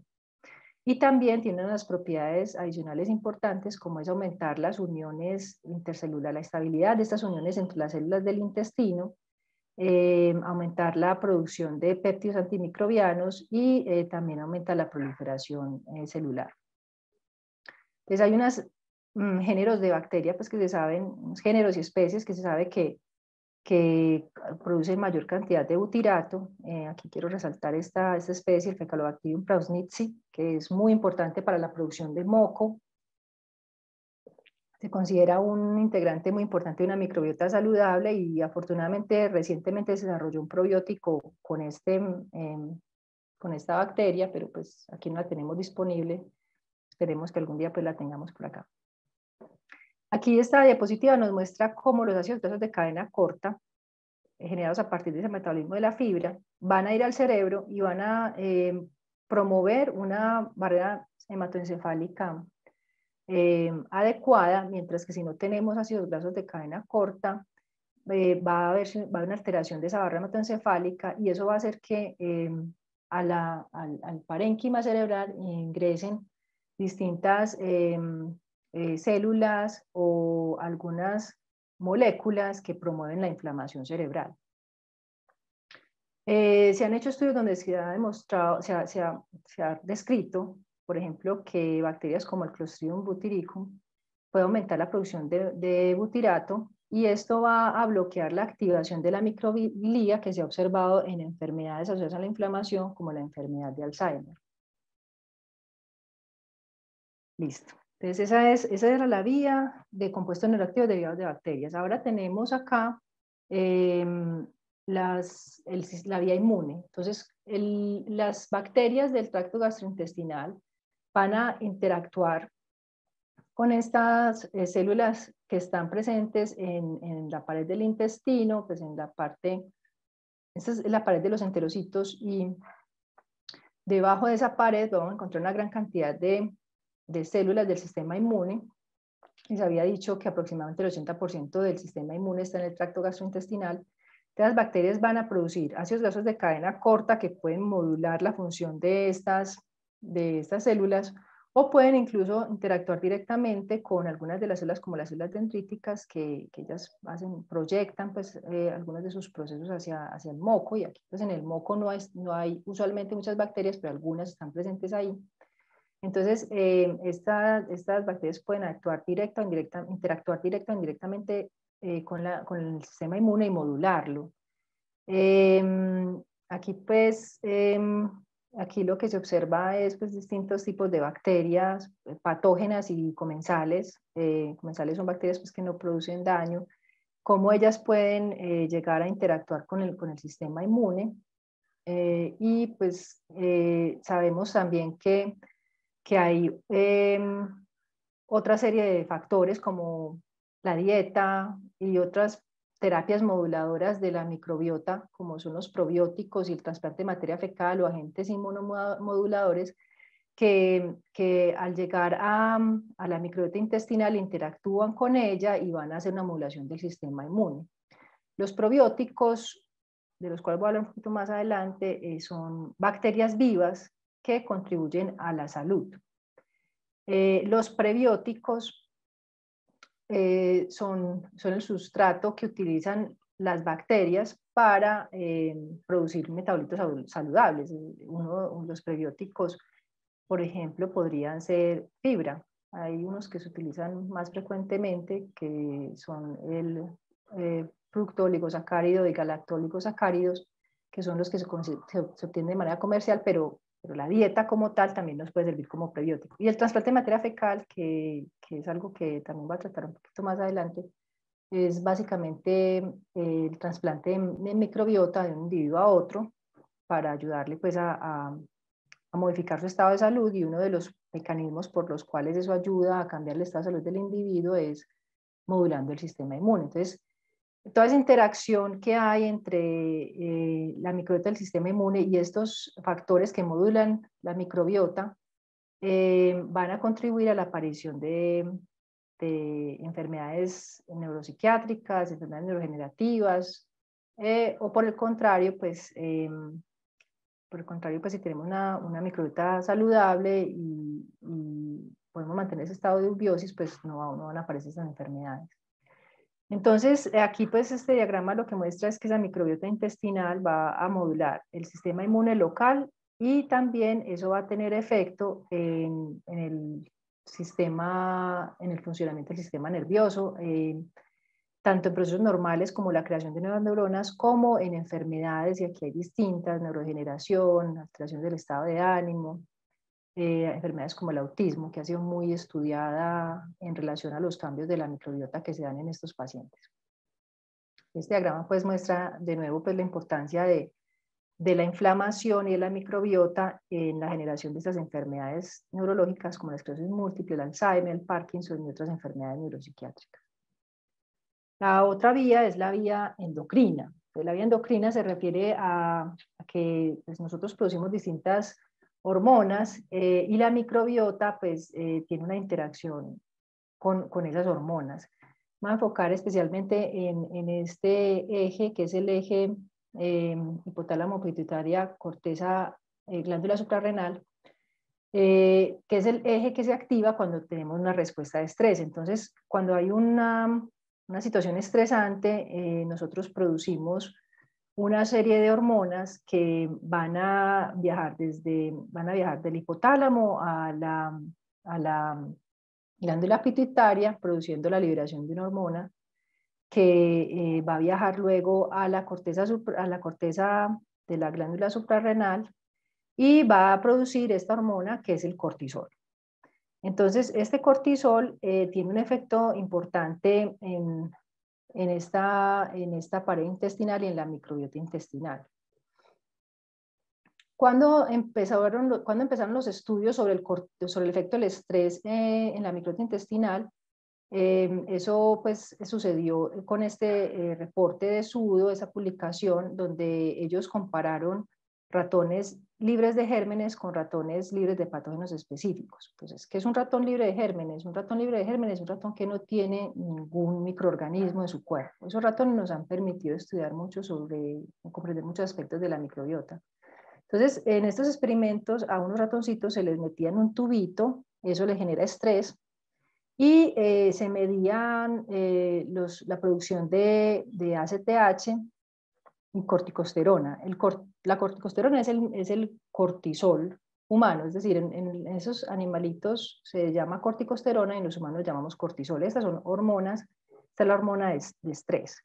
Entonces ellos lo que observaron es que los ratones libres de gérmenes tenían una mayor producción de corticosterona, es decir, que se estresaban más. Y también tiene una mayor producción de ACTH, que es la hormona que induce la producción de corticosterona. Lo interesante es que cuando ellos administraron un bifidobacterium a estos ratoncitos, ellos aquí pues tenían un nivel de producción de corticosterona muy elevado y también de ACTH, corticotropina. Cuando le dieron el bifidobacterium, se disminuyó significativamente los niveles de corticosterona y de ACTH. ¿Eso qué quiere decir? Que esa bacteria estaba disminuyendo esa respuesta de estrés. Esto que ellos encontraron se vio de manera más marcada en ratones que eran jóvenes. Cuando lo veían en ratones de edad más avanzada no se veía este efecto. Entonces, esto fue el estudio que marcó como el inicio de la investigación de la relación entre la microbiota intestinal y la respuesta de estrés humana. Entonces, ¿qué se sabe ahora de lo que hace el cortisol en la pared intestinal? el cortisol, la hormona del estrés, actúa como en tres aspectos fundamentales en el intestino y en la microbiota. Uno es que aumenta los espacios entre las células del intestino, formando lo que se llama el intestino goteador o el intestino poroso. Cuando estos espacios entre las células de la pared intestinal no están intactos, sino que están dañados, como se ve acá, pueden pasar fragmentos de bacterias o alimentos a la circulación y esto puede producir inflamación sistémica. Ya les había comentado que esto contribuye a la aparición de muchas enfermedades. Lo otro que hace el cortisol es que disminuye la diversidad de la microbiota y lo otro que hace es que disminuye la calidad del moco, disminuye el grosor del moco. Entonces el estrés definitivamente es un factor muy importante que modula el funcionamiento de la microbiota intestinal y de ese intestino.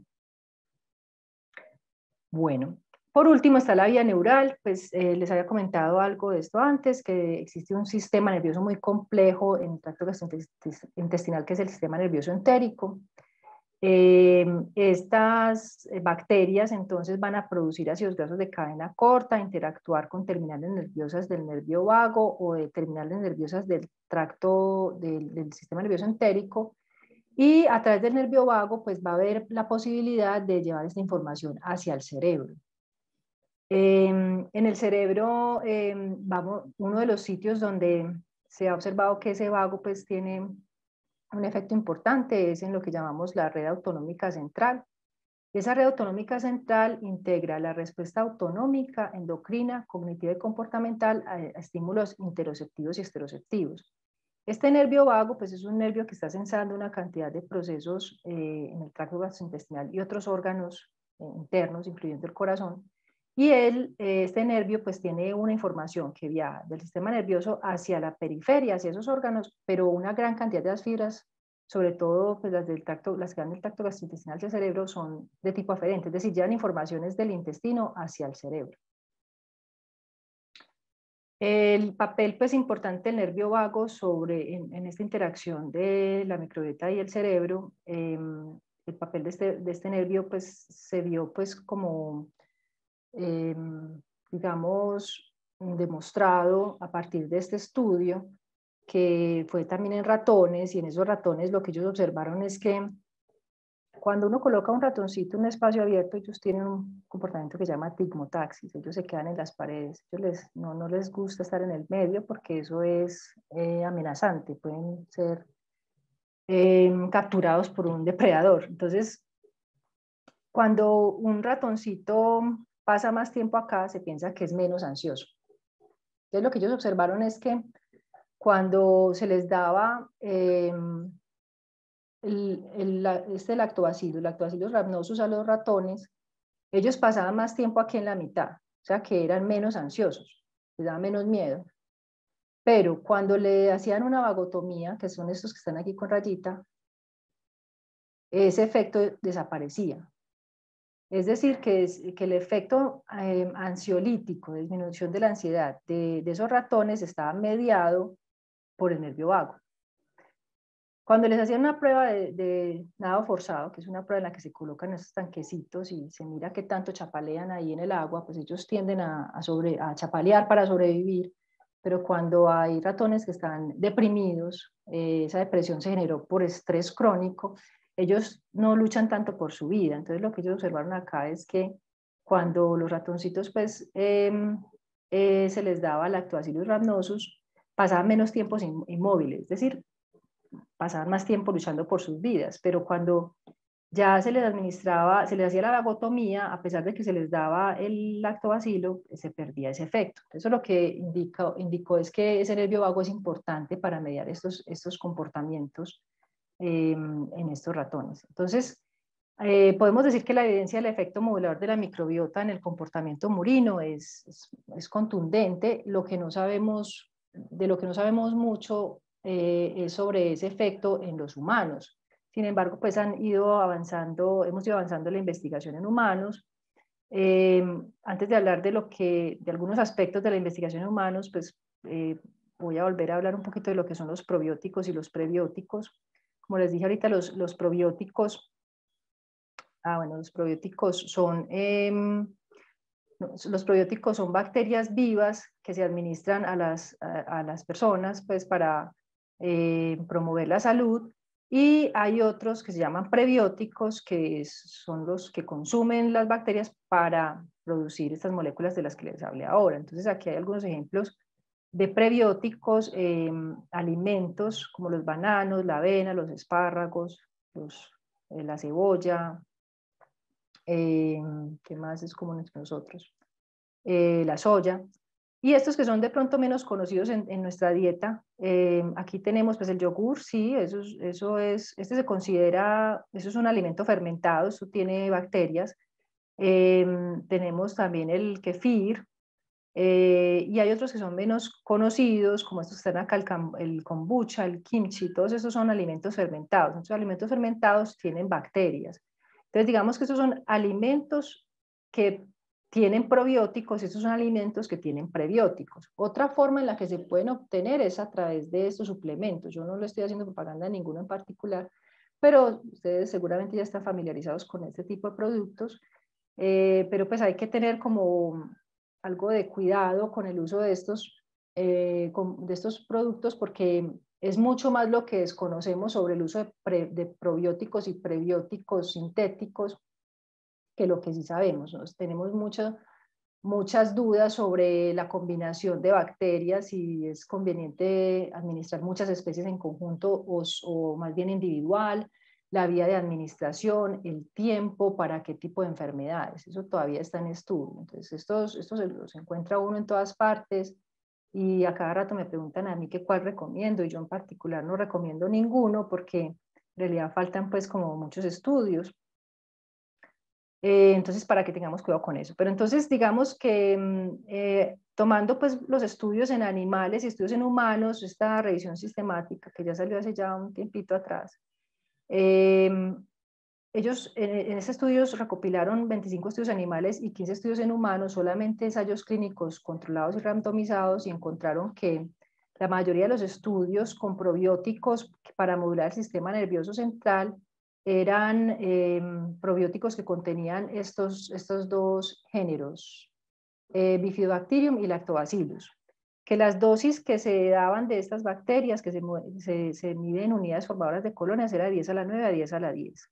Que en animales el uso era aproximadamente por 2 semanas, y en humanos el uso promedio es de por 4 semanas, y ellos observaron que esos probióticos podrían tener una eficacia importante en el manejo de comportamientos relacionados con trastornos asociados al estrés, como la ansiedad, la depresión, y en otros trastornos como el autismo, el trastorno obsesivo compulsivo, trastornos de memoria espacial y no espacial.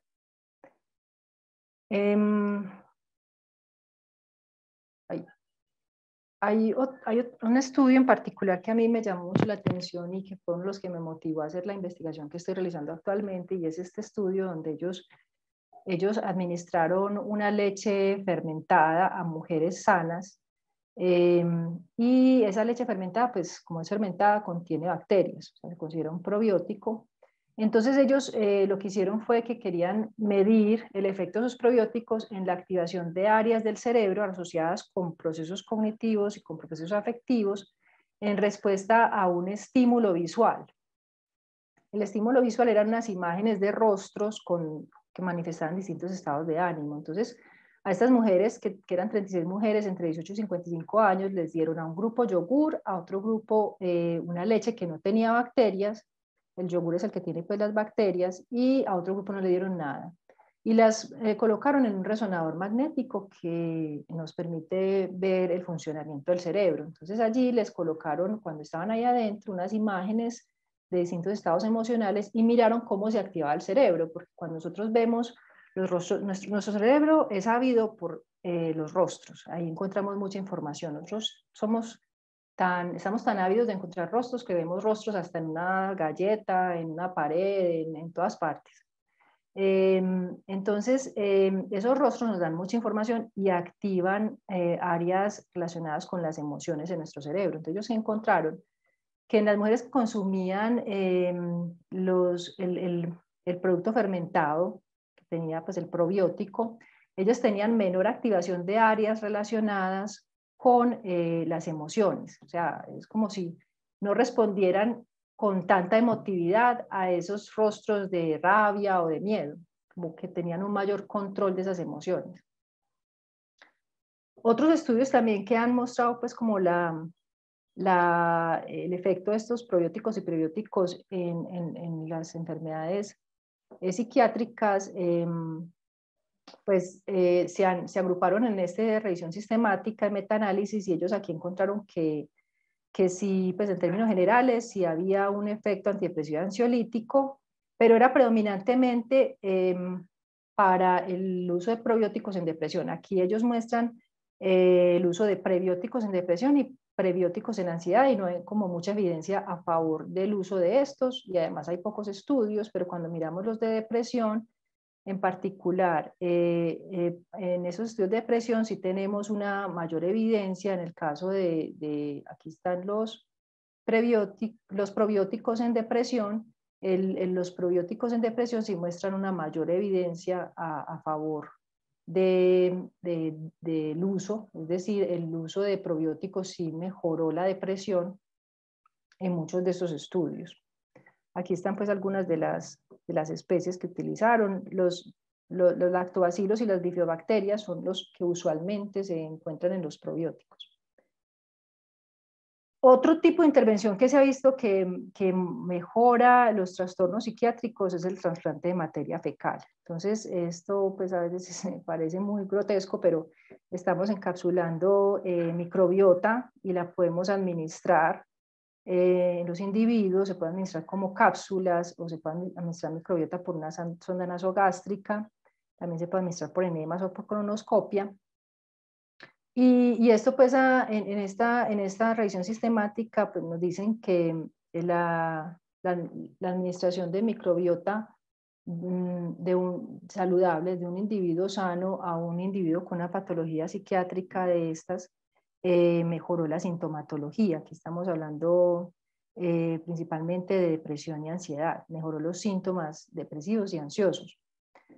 En este tipo de terapia, pues no es algo novedoso, esto se viene utilizando desde el IV siglo en la China, cuando se utilizó por primera vez, le llamaban por acá, la llamaban la sopa amarilla. Y pues actualmente la única indicación aprobada por la FDA en Estados Unidos es para Clostridium difficile. Aquí en Medellín pues, también se está haciendo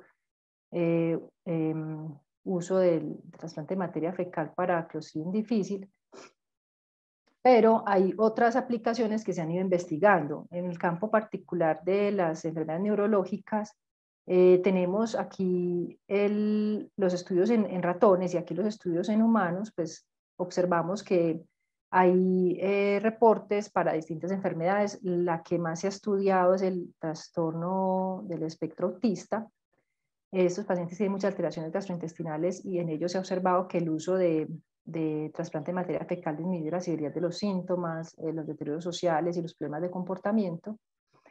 Para otras enfermedades neurológicas hay varios estudios en animales, pero hay pocos estudios en humanos.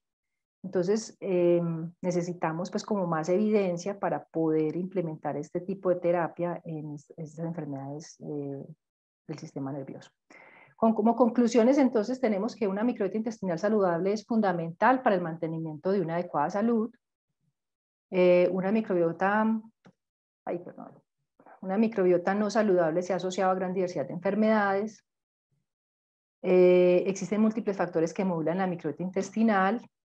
La microbiota intestinal modula el funcionamiento del cerebro por varias vías. Tenemos mucha evidencia en ratones de que la microbiota intestinal modula el funcionamiento del cerebro. Esa evidencia es más contundente y abundante que en humanos y necesitamos más investigaciones causales en humanos para poder implementar terapias basadas en modulación del microbioma. Y bueno, eso es todo. Bueno, ese es el estudio que, vea, pues se me enloqueció este mouse. Es el estudio que yo estoy realizando en este momento, donde estamos evaluando la relación entre la microbiota intestinal, la conectividad cerebral y los niveles de estrés en hombres jóvenes sanos. Ya acabamos la recolección pues, de los pacientes, estamos en la fase de análisis de los datos, espero pues que pronto en un futuro me inviten a compartir los resultados de esta investigación, y muchas gracias a todos. Doctora Ana Lucía, muchas gracias por esta excelente charla. Qué charla tan bonita. Muchas gracias a ustedes. Definitivamente tenemos que aprender diariamente. Qué felicidad aprendiendo tantas cosas y muchos interrogantes. Sí. Bueno, pasamos a la sección de preguntas. Si alguien de los panelistas quiere preguntar algo, aquí el doctor Luis Javier Castro Naranjo está levantando la mano. Por favor, Javier, vamos a darle el micrófono al doctor Luis Javier Castro, por favor. Aquí en el chat están haciendo una pregunta, doctora. Yo puedo hacer una pregunta. Doctora, ¿sabe de evidencia de probióticos en el manejo de la obesidad?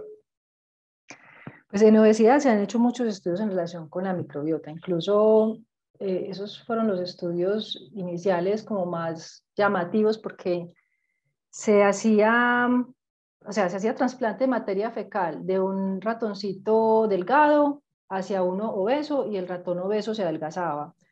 Y luego del obeso, si se trasplantaba microbiota hacia el delgado se engordaba. Entonces eso pues mostró la evidencia de que había un efecto importante de la microbiota para la modulación de la obesidad.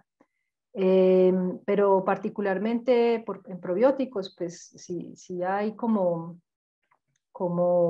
estudios, pero yo no tengo conocimiento pues de ningún probiótico en particular que haya mostrado una reducción pues importante en el peso. Yo en particular pienso que cuando uno habla de probióticos, está haciendo una intervención que es más limitada que cuando uno hace una intervención con trasplante de materia fecal. Esos experimentos con el trasplante de materia fecal mostraron cambios tan contundentes porque uno está trasplantando toda una sociedad de bacterias de un individuo al otro. Cuando uno administra un probiótico, está administrando 1 o 2 bacterias. Entonces, el cambio que uno espera tendría que producirse por el ingreso de 1 o 2 bacterias, y estas bacterias funcionan como una sociedad muy compleja. Entonces, es poco probable que uno con un probiótico logre pues, modificar de manera significativa alguna patología de estas. Les comento a todos que ya tienen, cada uno puede hacer uso del micrófono. De todas maneras, aquí el doctor Luis Javier Castro hizo una pregunta, dice... Domingo, yo lo puedo realizar hablando porque es un poquito complejo. Y lo que escribí allí no interpreta pues, el contenido de la pregunta. Es que hay como un cambio de paradigma. Yo soy de formación médico, ginecólogo, y nosotros de rutina y de acuerdo a la medicina basada en evidencia, utilizamos, por ejemplo, los antibióticos profilácticos en la operación cesárea y en la histerectomía, porque sabemos que las infecciones obstétricas y ginecológicas están relacionadas con la microflora vaginal. Las mujeres en sus vaginas tienen una flora impresionantemente grande, con un predominio de anaerobios que están en una cantidad de 10 a la 9 unidades formadoras de colonia por mililitro de secreción vaginal. Es la flora predominante, los anaerobios. Pero hay aerobios, gram positivos, gram negativos, está la Gardnerella, la Cándida, como flora normal de la vagina. Pero en los últimos años ha habido expositores, tanto pediatras como obstetras, que le dan la importancia que tiene el microbioma y la microbiota. Y, por ejemplo, hay algunos estudios que apoyan lo que nos ha dicho la doctora Ana Lucía, en el sentido de que cuando la madre recibe antibióticos profilácticos en la cesárea, el niño queda expuesto a determinadas enfermedades, incluida el asma bronquial.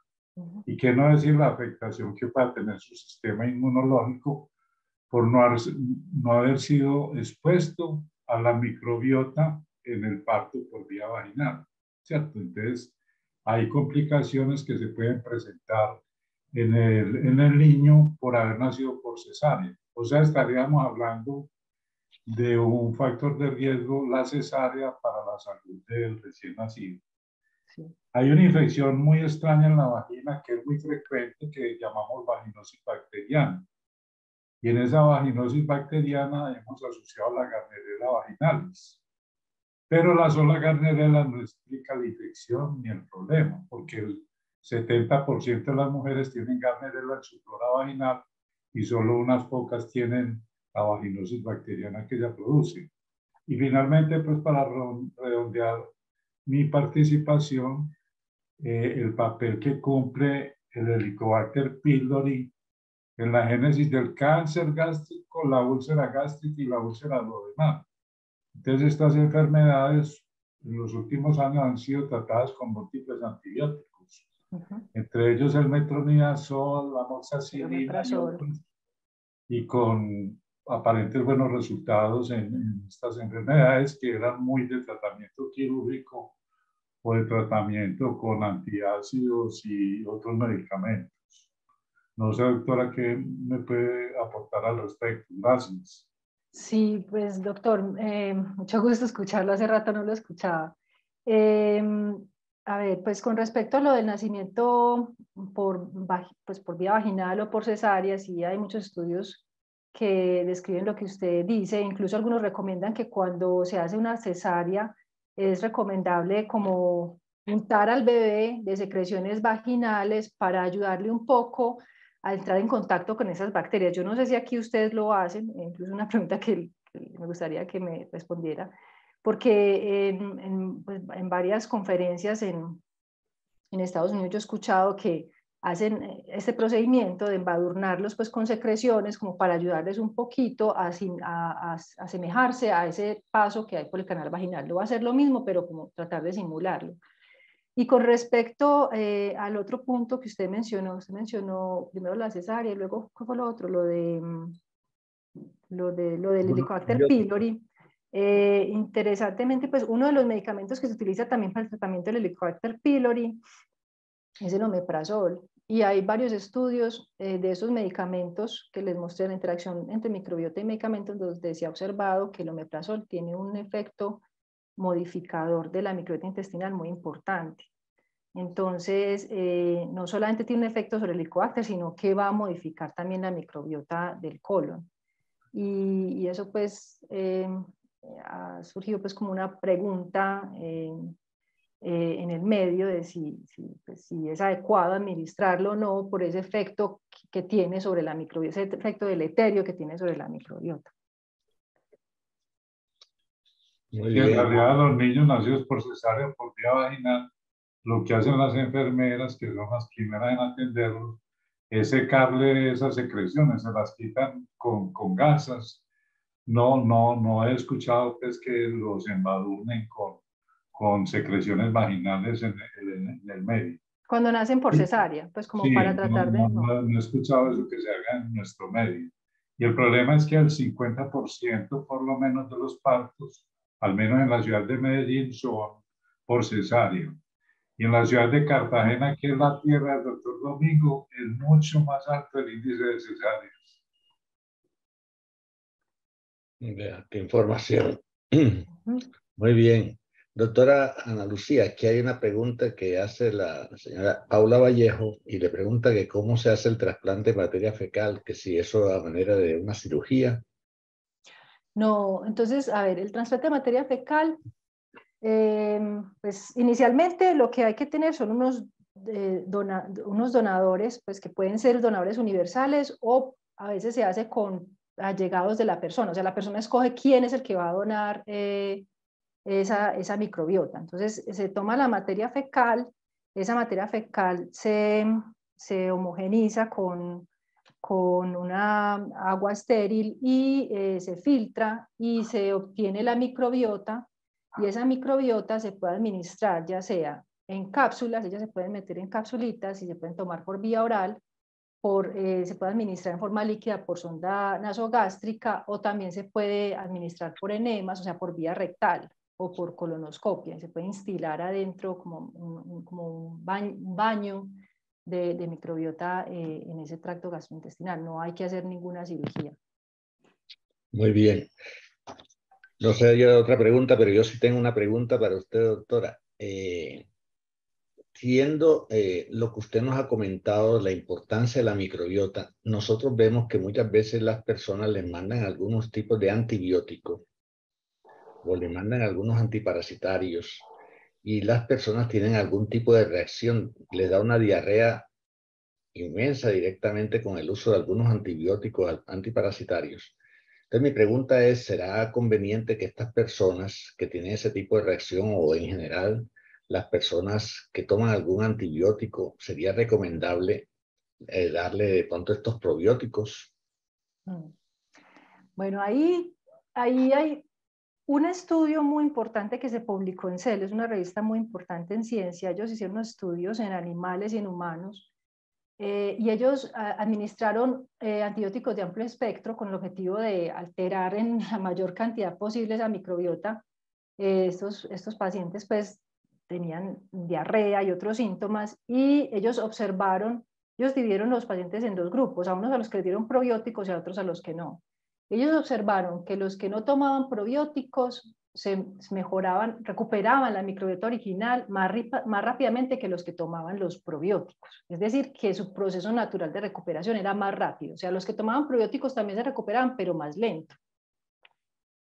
Entonces, ese estudio pues lo cuestiona uno de si en realidad uno puede generalizar ese uso de probióticos. Yo creo que ahí hay que tener en cuenta varias cosas. Uno, los antibióticos que se administraron. Es que tantas bacterias se pudieron haber modificado con ese tratamiento, porque hay unos antibióticos de amplio espectro y otros que no.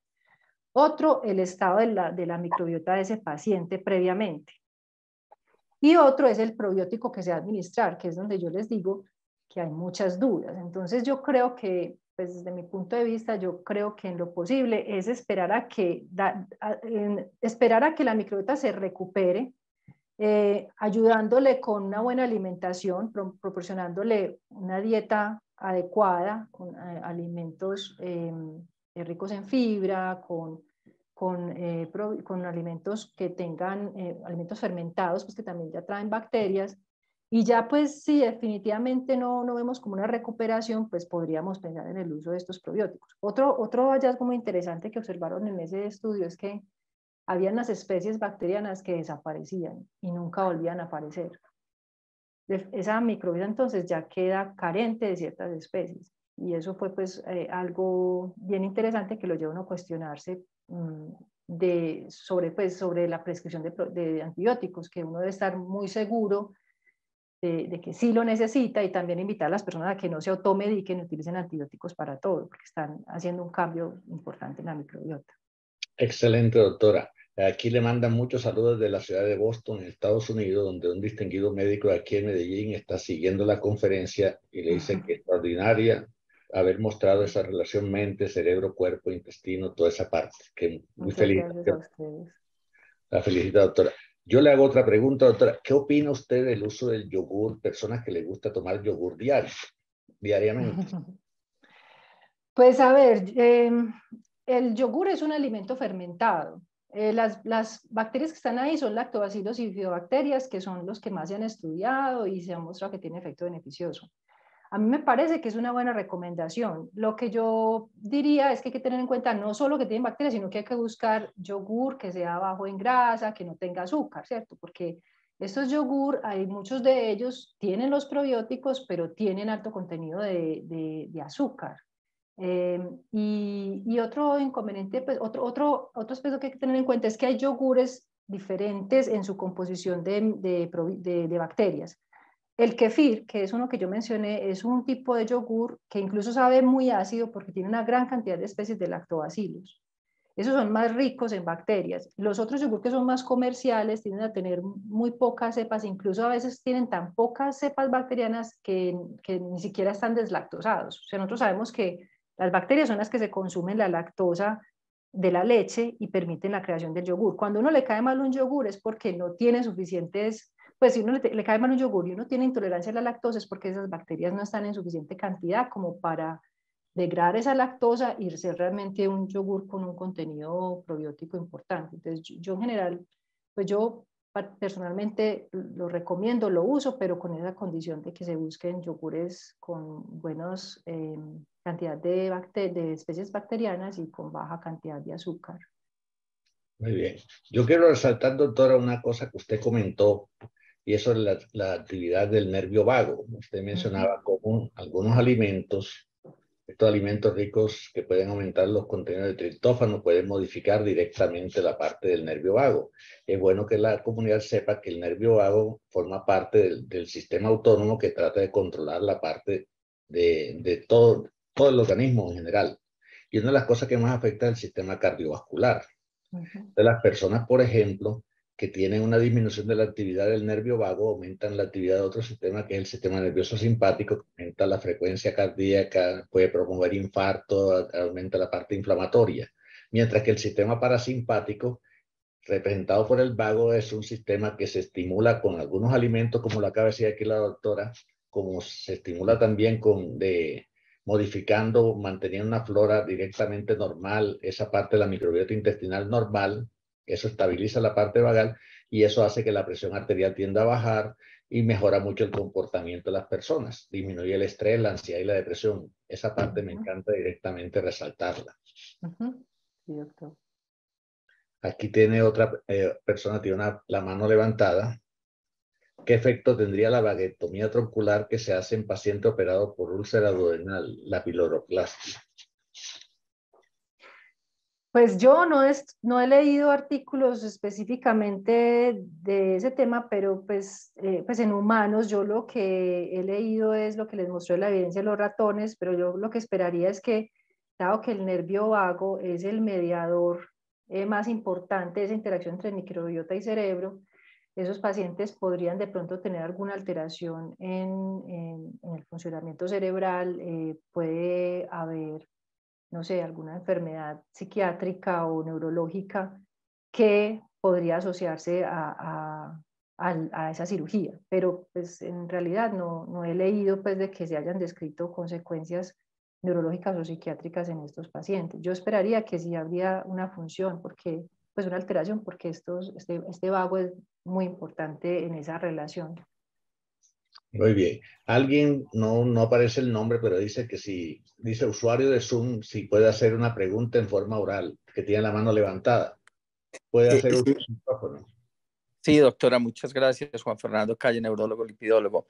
Muchas gracias y mis respetos y admiración por la conferencia. Le pregunto una cosita, el disgracil, que es una molécula utilizada para adelgazar y que da mucha diarrea, ¿usted cree que puede descuadrar este órgano último, este órgano virtual? Esa sería una pregunta. Y la segunda pregunta es, ¿qué opina de pronto si se hacen trasplantes de materia fecal de pueblos africanos que no han estado en contacto con la civilización o de pronto eventualmente tribus en Colombia y se hacen experimentos pasando a personas obesas que tienen mucho contacto con todo este medio contaminado y de alimentación pues chatarra, entre comillas, para ver qué cambios podría producir? Esas serían las dos preguntas. Bueno, sí, pues en general, cuando hay diarrea, se modifica la microbiota. Cada vez que hay diarrea, hay un cambio en la microbiota, hay una alteración del moco, entonces, o sea, hay un cambio en la composición de la microbiota, las especies están ahí, también del moco que hay en esa pared del intestino, entonces cualquier medicamento o sustancia que se use para inducir diarrea va a generar un cambio en esa microbiota. Y con respecto al trasplante de materia fecal, de poblaciones africanas a personas con dieta occidental, pues nosotros, por ejemplo, pues en ellos uno esperaría una mayor cantidad de especies beneficiosas, pues como la Prevotella. Eso es un género, en realidad no es una especie, un género, el género Prevotella, y uno esperaría que eso promoviera un estado de eubiosis. Cuando uno escoge donadores para esos trasplantes de materia fecal, pues tiene que tener como muchos criterios que hay que seguir, ¿cierto? Entonces, porque ellos, aunque estén en África, pues también tienen otras enfermedades. Entonces, suponiendo que son personas sanas de esas poblaciones, con un estado de eubiosis, con una gran cantidad de especies, que promueven la microbiota saludable, pues que hacen parte de la microbiota saludable, uno esperaría que eso contribuyera a una eubiosis en el receptor y que ayudara pues a modificar ese estado de salud hacia un estado más adecuado, pues más saludable. Muy bien. No sé si queda claro la respuesta, doctor. Pues la Claro, intención, no. la intención del disgracil es que a mí me parece que uno descuadra a la persona cuando le da el disgracil. O sea, me parece que Okay. estamos cometiendo un atentado contra... Y la otra cosa es que es uno en el consultorio como con una escopeta invadido con cantidades de laboratorios, con cantidades de probióticos, y uno no sabe a quién disparar ni cómo dispararle. De pronto los pacientes que tenemos con Alzheimer, con Parkinson, con ELAs, pues uno dice, pues nada tengo que perder y de pronto gano. Pero yo personalmente yo no sé cómo guiarme en dar este o aquel, prebiótico, probiótico, no sé, y le oí comentar a usted que usted tampoco se atrevería a recomendar algo preciso, pero ¿tiene alguna guita, alguna cosita, por ejemplo, en caso de diarrea que recomiendan el GG, este y aquel, o es mejor quedarnos como quietos a la expectativa de los avances de la ciencia? Pues a ver, es que pues, estoy de acuerdo con usted que cualquier cosa que promueva que genere diarrea, ya uno en realidad ya no está ayudando, está desempeorando la situación. Entonces, en cuanto a los probióticos, yo en realidad sigo pensando que nosotros tenemos que avanzar rápidamente en trasplante de materia fecal. Eso es lo que yo creo que debemos hacer, porque en el tema de probióticos yo sigo pensando que no tenemos dónde sostener, o sea, de dónde pararnos para hacer una prescripción. Hay algunos que utilizan más, pues que han tenido como más uso, por ejemplo aquí se utiliza mucho la enterogermina y eso es como también una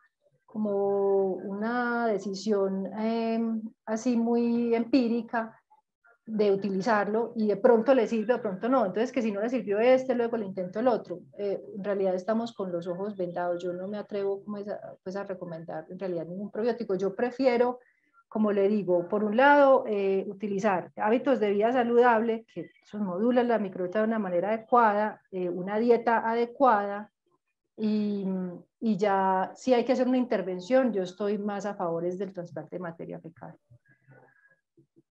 Muy bien. No sé si hay alguien más que quiere hacer alguna pregunta, si alguien tiene alguna inquietud adicional. Domingo, hay una práctica muy generalizada, no, una práctica de algunas personas, incluidos médicos, que llama orinoterapia o uroterapia, que ponen a los pacientes a tomar orinas, a tomarse su propia orina. Le pregunto a la doctora si esto tendrá alguna relación con la microbioma. Pues ahí en la orina también hay bacterias, pues, pero no, pues yo no sé nada al respecto. Como en ese diagrama que yo les mostré que estaban todos los países, pues, donde dividieron la caracterización de la microbiota por sistemas, ahí estaba el tracto urogenital, y pues ahí pues uno puede encontrar algunas bacterias, pero no sé nada al respecto. Bueno, si no hay más preguntas, doctora Ana Lucía, en nombre de todos los aquí presentes, los compañeros que ya se han retirado por alguna razón, reciban nuestras sinceras felicitaciones. Qué charla tan bonita y tan clara, directamente y muy motivante seguir estudiando y a proteger nuestra microbiota intestinal y seguir investigando sobre esta área. A todos los asistentes les recuerdo que estas charlas son grabadas y más o menos en un periodo de 2 semanas, 3 semanas máximo, en la Universidad de Antioquia digita esta grabación y se publica en un espacio que se llama Aulas Abiertas. Todo el mundo puede buscar directamente Aulas Abiertas de la Facultad de Medicina de la Universidad de Antioquia y ahí hay una carpeta que si usted se va y llega directamente a YouTube, hay una cosa que aparece el símbolo de YouTube y de YouTube usted busca una carpeta que se llama Rehabilitación Cardíaca, que es el eje central de toda esta parte que hemos visto. Ya hemos visto cómo la microbiota puede afectar también la parte cardiovascular. Entonces, esta charla va a estar grabada en esa carpeta, rehabilitación cardíaca, y la podemos adquirir libremente, no tienen ninguna suscripción de nadie, pueden investigar este tema u otros temas que se publiquen. De todas maneras, están invitados nuevamente para la próxima charla, que es el tercer jueves del mes de septiembre. Siempre estas charlas las realizamos el tercer jueves de cada mes a las 6 de la tarde, en este espacio de tiempo. Muchas gracias a todos los acompañantes, a todos los asistentes, y que tengan una feliz noche. Y a seguir protegiendo nuestra microbiota. Sí, muchas gracias a todos. Estén muy bien. Hasta luego.